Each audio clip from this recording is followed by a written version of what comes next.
का अर्थ होता है ये आभास कि मैं हूं, अपना एक स्वतंत्र आभास, इसको कहते हैं अहंकार। ये गलत एलिमेंट नहीं है। ये गलत एलिमेंट तब बनता है जब इसमें खूब तमोगुण आ जाता है और रजोगुण आ जाता है।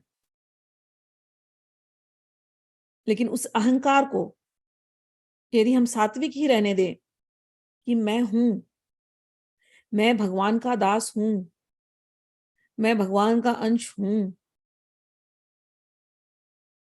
मैं भगवान का हूं, मैं भगवान के लिए हूं। जब ये अहंकार मैं हूं, मैं भगवान का हूं, ये अहंकार, इसको हम कहते हैं सात्विक कहते हैं। अहंकार तो रहता ही है, अहंकार कभी मिटता नहीं। अहंकार है नहीं आपकी सत्ता, आपकी सत्ता फाइनल रियलाइजेशन में भी हूं।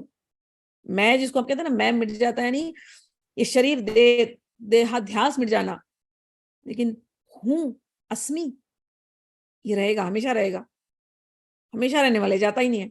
लेकिन उसको शुद्ध तरीके से रखना, हूं क्या हूं, भगवान का अंश हूं, बस यही अहंकार। ये अहंकार ये गलत नहीं है। गलत कौन सा अहंकार है? मैं हूं, मेरी पत्नी, मेरे बच्चे, मेरा घर, मैंने कमाया, मैंने किया, मैंने किया, वो अहंकार गलत है। लेकिन मैं भगवान का हूं, मैं भगवान का दास हूं, ये अहंकार सही है। हूं रहने वाला है, हूं कभी जाने वाला नहीं।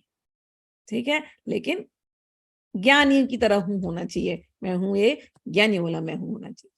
So I am is independent of the body. Yes, I am is independent of this body. This body is going to go. One day dying. You will remain as the soul. Soul's body is consciousness. अगर Himadri go back to all the second chapter onwards, okay? I'm not sure if you have heard it. तुमने कभी सुना कि नहीं मुझे नहीं पता, जाके वापस से सुनना। मैं हूं यानी आत्मा रूप में आप रहोगे हमेशा। भगवान ने कह दिया दूसरे में, मैं हमेशा से था, अर्जुन तू भी हमेशा से था, तू भूल गया, मैं कभी भूलता नहीं। यही अंतर है। तो मैं हूं तुम हो ये है हमेशा है। हाँ, लेकिन उस मैं हूं का जो पवित्रता का जो लेवल है वो अलग अलग होता है सबका। वो मैं हूं जो जो आत्मा, मैं आत्मा हूं, मैं आत्मा स्वरूप हूं। लेकिन मेरी आत्मा और दूसरे की आत्मा में अंतर है। क्या अंतर होगा? आत्मा का जो देह होता है वो कॉन्शियसनेस होता है। तो मेरी कॉन्शियसनेस, आपकी कॉन्शियसनेस, मेरी कॉन्शियसनेस में भगवान भगवान है तो वो शुद्ध कॉन्शियसनेस है। आपकी कॉन्शियसनेस में संसार संसार है, वो अशुद्ध कॉन्शियसनेस। मेरी कॉन्शियसनेस में कब भगवान को भोग लगाऊं, कब भगवान की सेवा करूं, कब भगवान के मंदिर में जाऊं, कब तीर्थाटन करूं, मेरी कॉन्शियसनेस में ये है, तो उसको शुद्ध कहते हैं। आपकी कॉन्शियसनेस में अगर दूसरे की कॉन्शियसनेस में गंदी चीजें देखना, गंदी बातें पढ़ना, गंदे लोगों के साथ उठना बैठना, गंदी चीजों का ही ख्याल करना, तो कॉन्शियसनेस अशुद्ध है। हाँ, वो अशुद्ध कॉन्शियसनेस वाला, उसको ज्ञान मिल जाए और वो अपने कॉन्शियसनेस को प्योर करने लग जाए, बस इतना ही करना है।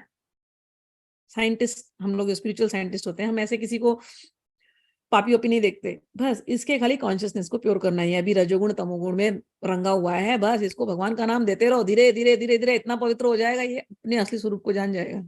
ये कल का अंगुली माल है, ये कल का जगह ही मढ़ाई। ठीक है, तो केवल कॉन्शियसनेस को प्योर करना है। I that exists in the end is only consciousness, that's it.